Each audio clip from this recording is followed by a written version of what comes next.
Assalamualaikum warahmatullahi wabarakatuh.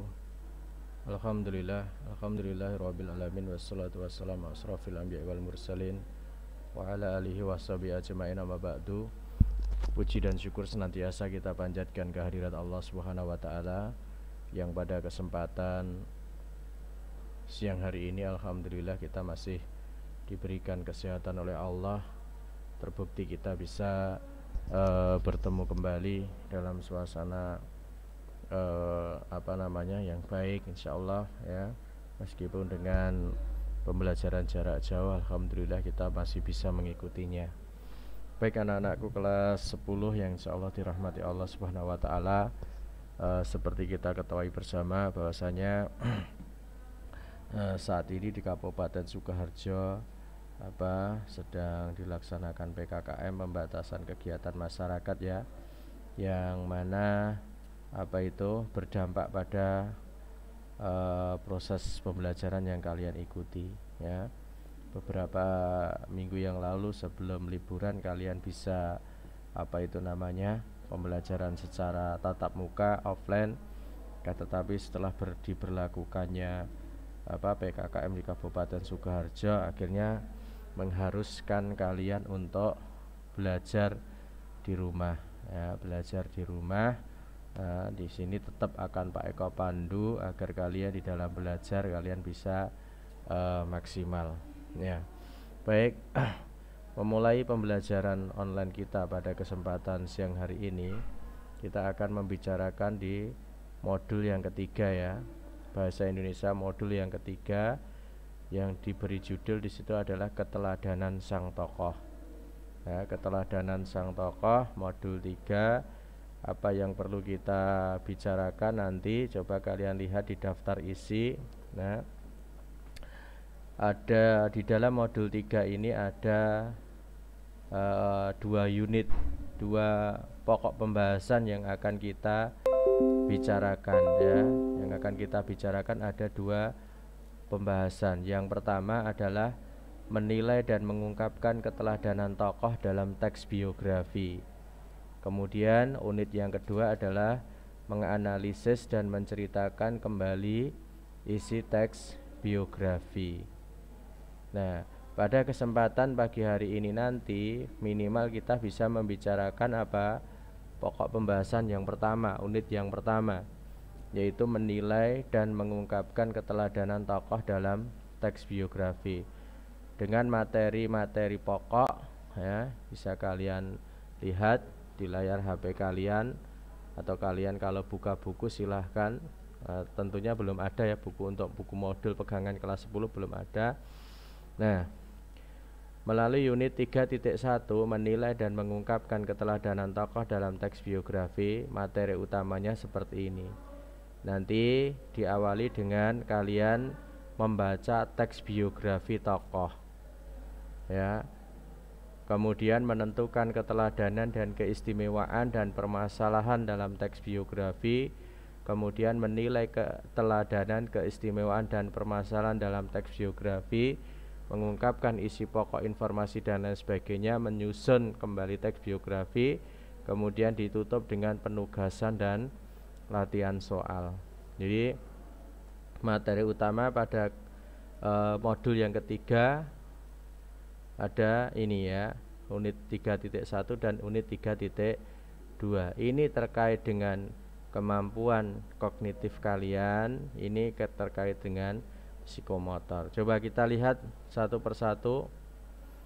Nah, tujuan yang diharapkan setelah kalian mempelajari modul yang ketiga ini, diharapkan kalian nanti bisa menentukan keteladanan, keistimewaan dan permasalahan dalam teks biografi, menilai keteladanan dan mengungkapkan isi pokok informasi.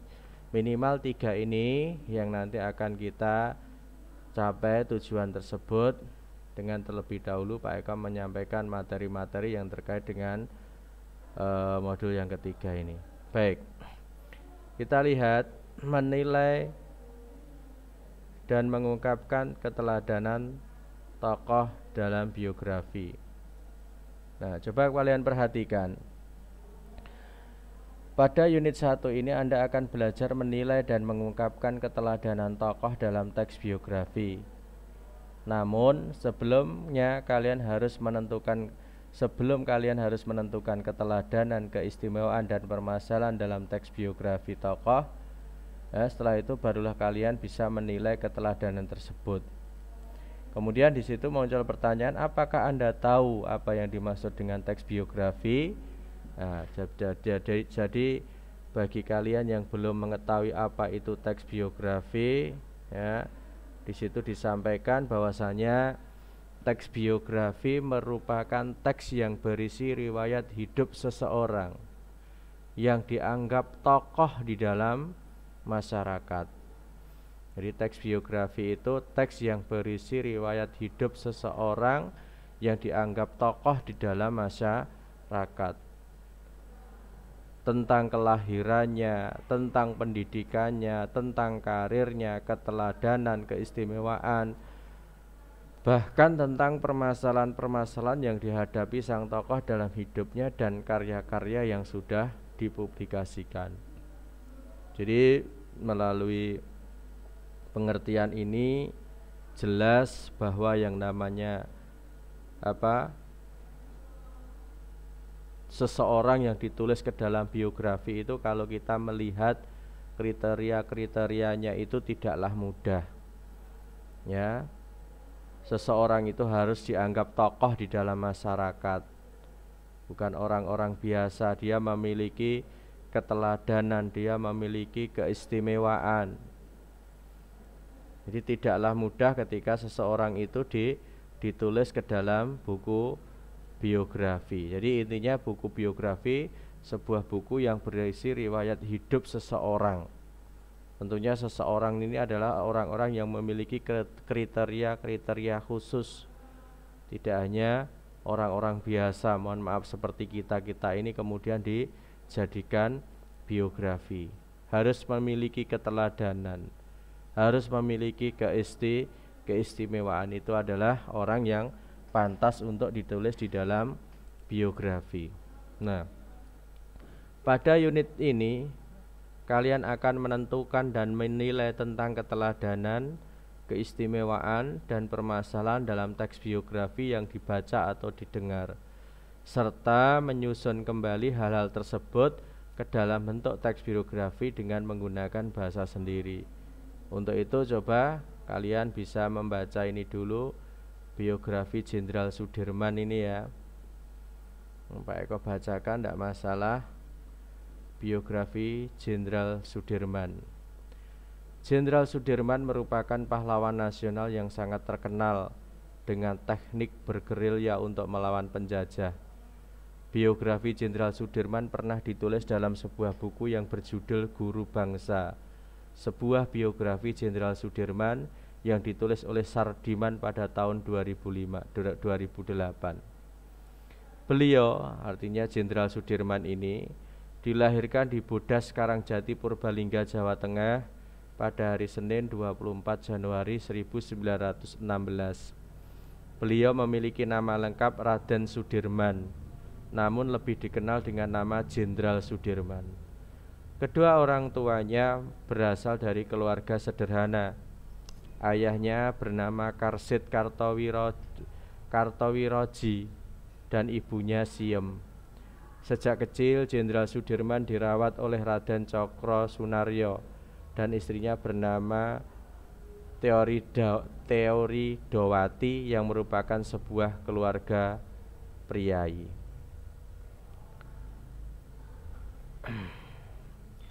Biografi pendidikan Jenderal Sudirman dimulai dari Holland Inland School.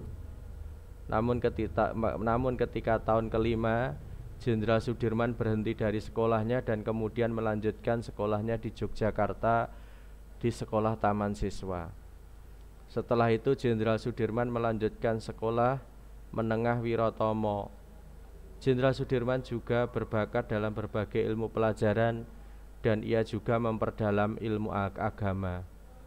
Berdasarkan biografi Jenderal Sudirman, gurunya Suwaryo Tirtosupono dan Raden Muhammad Khalil mendidiknya dengan baik. Setelah lulus dan setelah kematian ayah tirinya, beliau yang berusia 19 tahun juga sempat mengajar di sekolah Wirotomo. Jenderal Sudirman juga aktif di organisasi Kepanduan Putra Muhammadiyah. Beliau memimpin Hizbul Waton. Selanjutnya beliau juga belajar 1 tahun di sekolah guru di Surakarta, yaitu Quick School. Setelah itu Jenderal Sudirman juga lebih giat bergerak di organisasi kepemudaan Muhammadiyah. Jenderal Sudirman dikenal sebagai pemimpin yang pintar untuk bernegosiasi. Jenderal Sudirman juga menikah dengan teman saat sekolah dulu. Perempuan yang dinikahinya bernama Alfiah dan mempunyai keturunan 4 orang putra dan 1 putri. Sebelum kedatangan tentara Jepang, Jenderal Sudirman diminta oleh Belanda untuk memberi pelatihan terhadap tentara pribumi tentang pelatihan kemiliteran. Pada tahun 1942, kedatangan Jepang di Indonesia semakin memperburuk keadaan ekonomi dan kesejahteraan rakyat pribumi. Banyak sekolah yang ada ditutup oleh Jepang, salah satunya adalah sekolah yang tempat beliau mengajar. Namun setelah beberapa waktu berlalu, dalam buku biografi Jenderal Sudirman, beliau mampu bernegosiasi dengan pemerintah Jepang untuk membuka sekolah tersebut. Pada masa pemerintahan Jepang, berdasarkan biografi Jenderal Sudirman, beliau aktif memimpin organisasi bentukan Jepang yang bertujuan menjaga keamanan Indonesia dari pihak sekutu. Sudirman memimpin Shūsha Sangikai, bergabung dengan pembela tanah air atau PETA. Oleh karena itu beliau mengikuti pelatihan di Bogor. Karena kepiawaiannya, Jenderal Sudirman diangkat sebagai komandan dan dipersenjatai dengan peralatan lengkap dan ditempatkan di Batalion Kroya Banyumas, Jawa Tengah. Hingga sampai pada terjadinya bom atom Nagasaki dan Hiroshima, Jenderal Sudirman membantu Soekarno-Hatta dan pejuang lainnya untuk mengamankan persiapan kemerdekaan. Setelah kemerdekaan negara Indonesia, perlu membentuk pasukan keamanan atau Tentara Indonesia. Kisah perjuangan Jenderal Sudirman berlanjut dengan bergabungnya beliau dengan BKR yang akhirnya berganti menjadi TKR yang sekarang disebut TNI. Pada masa itu, pangkat Jenderal Sudirman mulai berkembang karena keuletannya, mulai dari pangkat letnan, kolonel, jenderal, hingga jenderal besar.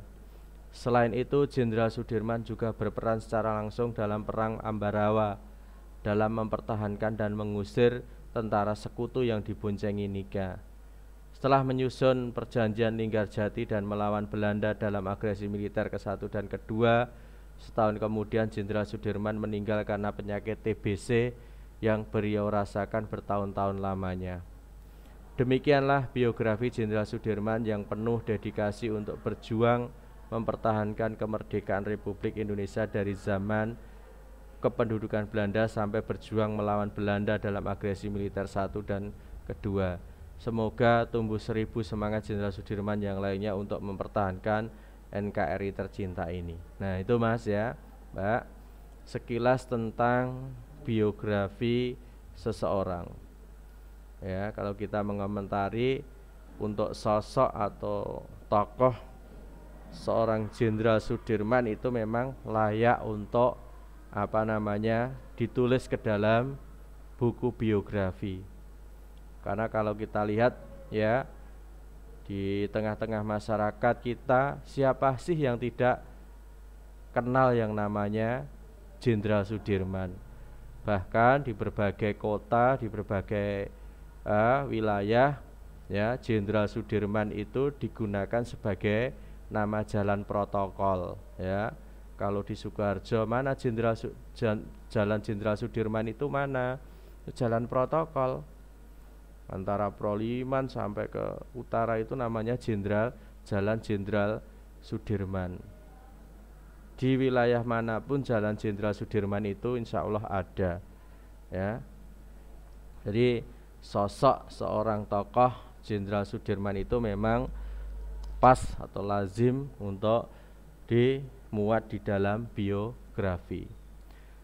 Sekarang sesuai dengan apa yang sudah kita sampaikan di atas mengenai tujuan pembelajaran, yaitu menentukan keteladanan, keistimewaan, dan permasalahan. Ya, setelah kalian mendengarkan apa yang sudah Pak Eko bacakan tadi, Anda tentu sudah menemukan keteladanan, keistimewaan maupun permasalahan yang dimiliki tokoh tersebut. Ya, jika belum, kalian belum bisa menemukan, coba baca sekali lagi. Nanti diputar sekali lagi apa yang Pak Eko baca tadi. Salah satunya ini sudah disampaikan dalam modul ini. Keteladanan Jenderal Sudirman yang pertama adalah memperdalam ilmu agama. Kalau kita melihat atau mendengar ada orang yang suka mempelajari ilmu agama, senang dengan belajar ilmu agama, maka harusnya itu menjadi keteladanan bagi kita. Ya, menjadi contoh yang baik bagi kita. Kemudian yang kedua, keteladanan aktif di organisasi Kepanduan Putra Muhammadiyah. Ini pun tentunya bisa menjadi keteladanan, bukan hanya di Muhammadiyah saja. Misalkan kita aktif di dalam sebuah organisasi. Misalnya kita bekerja di sebuah perusahaan, ya kita harus aktif. Kita bekerja di sebuah sekolah, kita juga harus aktif. Artinya organisasi di sini adalah organisasi secara umum. Kita aktif demi kemajuan organisasi yang kita naungi tersebut. Kemudian membantu Soekarno-Hatta dan pejuang lainnya untuk mengamankan persiapan kemerdekaan. Pangkat Jenderal Sudirman berkembang karena keuletannya, berperan secara langsung dalam perang melawan sekutu. Nah, ini kalau di buku ini adalah disampaikan mengenai keteladanan Jenderal Sudirman. Akan tetapi dari keteladanan yang ada ini, mana yang bisa kita teladani dengan sebaik-baiknya? Yang pertama yaitu memperdalam ilmu agama. Ini yang perlu kita teladani. Kalau ini yang kedua, aktif organisasi di Putra Muhammadiyah, yaitu bagi orang-orang yang suka dengan organisasi kemuhammadiyahan. Bagi yang suka dengan organisasi yang lain, silakan. Membantu Soekarno ini sudah tidak bisa kita teladani. Karena apa? Pak Soekarno-Hatta sudah tidak ada, sudah meninggal.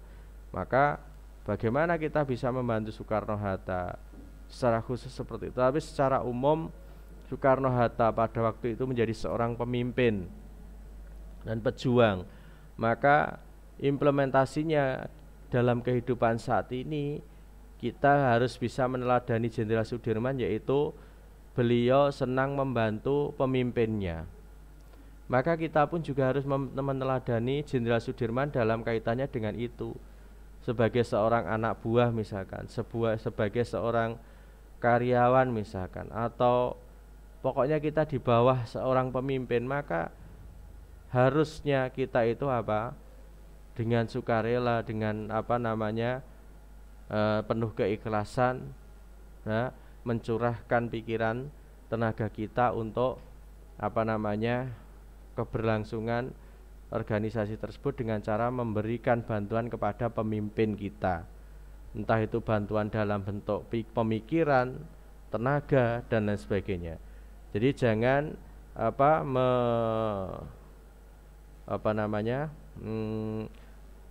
memberikan tanggung jawab itu hanya kepada seorang pemimpin saja, tapi kita harus bisa membantunya agar pemimpin kita itu bisa menjalankan amanahnya dengan baik. Kemudian yang keempat yang bisa kalian teladani adalah keuletan. Kalian gak usah meneladani bahwasanya Pak Sudirman itu pangkatnya seorang jenderal besar, saya harus bisa menjadi seorang dengan memiliki pangkat jenderal besar. Tidak akan mungkin itu terjadi. Ya, padahal kita saat ini umurnya sudah berapa? Katakanlah kalau Pak Eko meneladani Pak Sudirman dengan bercita-cita ingin Pak Eko ini mendapatkan pangkat jenderal misalnya. Siapalah Pak Eko? Pak Eko seorang guru, misalkan Pak Eko di dunia kemiliteran, misalkan Pak Eko menjadi seorang TNI, umurnya sudah katakanlah 40 tahun. Padahal pangkatnya baru di tingkat prajurit. Bagaimana bisa menggapai pangkat jenderal? Tidak akan bisa. Maka Pangkat jenderal tidak usah kalian jadikan patokan sebagai keteladanan, tetapi yang bisa kalian jadikan keteladanan adalah dalam hal ini, keuletannya. Keuletan seseorang bisa mengantarkan seseorang kepada, kalau urusan dunia ya nanti karir di dunia lah ya. Tetapi intinya keuletan yang kita lakukan dalam segala hal itu akan membawa kebaikan untuk kita ya. Kalau kita ulet di dalam bekerja, ya akan mendapatkan sesuatu yang baik. Ulet di dalam ibadah, ulet di dalam yang lainnya. Intinya itu nanti akan menghasilkan suatu kebaikan ya. Ulet membantu pemimpin, aktif di dalam sebuah perusahaan, tempat kerja, memperdalam ilmu agama. Ini berperan secara langsung dalam perang Ambarawa. Yang kalian teladani jangan ketika perang Ambarawanya. Saat ini negara kita sudah negara yang aman, jauh dari peperangan. Tidak mungkinlah kita akan mengangkat senjata untuk melawan Nika. Tidak mungkin kita akan mengangkat senjata untuk melawan Belanda. Tetapi apa yang bisa kita ambil pelajaran dari keteladanan yang kelima ini adalah berperan serta di dalam mempertahankan keutuhan negara Kesatuan Republik Indonesia. Bagaimana caranya? Dengan kita belajar, dengan kita menuntut ilmu. Itu salah satu usaha agar kita itu bisa mempertahankan NKRI kita agar tidak jatuh di tangan orang-orang yang tidak bertanggung jawab. Itu terkait dengan keteladanan Jenderal Sudirman. Kemudian kemenarikan, keistimewaan. Yang namanya keistimewaan itu tentunya sesuatu yang tidak semua orang memilikinya. Namanya istimewa. Memiliki teknik bergerilya untuk melawan penjajah. Coba kalian lihat tokoh-tokoh pahlawan Indonesia yang memiliki taktik perang gerilya siapa saja? Tidak banyak ya, salah satunya adalah Jenderal Sudirman. Berbakat dalam berbagai ilmu pelajaran, itu pun juga keistimewaan. Biasanya orang itu hanya berbakat dalam satu pelajaran tertentu. Kalau dia berbakat dalam ilmu eksak, ya sudah ilmu eksak, ilmu sosialnya tertinggal. Kalau dia bakat dalam ilmu sosial, ilmu eksaknya tertinggal. Tetapi tidak dengan Jenderal Sudirman. Jenderal Sudirman itu adalah orang yang multi talenta. Dia bakat dalam berbagai ilmu pelajaran, tidak hanya pelajaran-pelajaran yang terkait dengan ilmu dunia, tetapi kita mengetahui bahwasanya Jenderal Sudirman adalah sosok yang religius seperti itu. Kemudian dikenal sebagai pemimpin yang pintar di dalam bernegosiasi ya, sampai bisa menghasilkan di situ ikut berperan serta di dalam membuat perjanjian Linggarjati di situ tadi. Itu anak-anak yang bisa Pak Eko sampaikan sedikit dulu, nanti terlalu lama menjadikan kalian jenuh. Insya Allah yang lain kita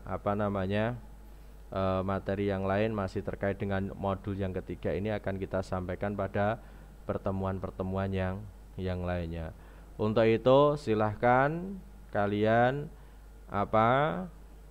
untuk tugasnya kalian coba cari biografi tokoh yang lain ya, kemudian nanti tulis tulis judulnya, misalkan biografi Sang Proklamator. Kemudian kalian coba cari keteladanan dan keistimewaan dari tokoh yang kalian munculkan di dalam tugas tersebut ya. Berarti kalau biografi Sang Proklamator yang menjadi pokok tokoh pembahasan adalah Insinyur Soekarno. Coba kalian cari keteladanan dan keistimewaan yang ada pada diri Insinyur Soekarno. Silahkan kalian bisa menggunakan media-media yang ada. Kalian bisa browsing atau melalui membuka-buka buku pelajaran. Silahkan, Pak Eko beri kebebasan. Nanti tugas dikumpulkan gitu, difoto kemudian dijabrikan ke Pak Eko. Sekian yang bisa Pak Eko sampaikan, kurang lebihnya Pak Eko mohon maaf. Assalamualaikum warahmatullahi wabarakatuh.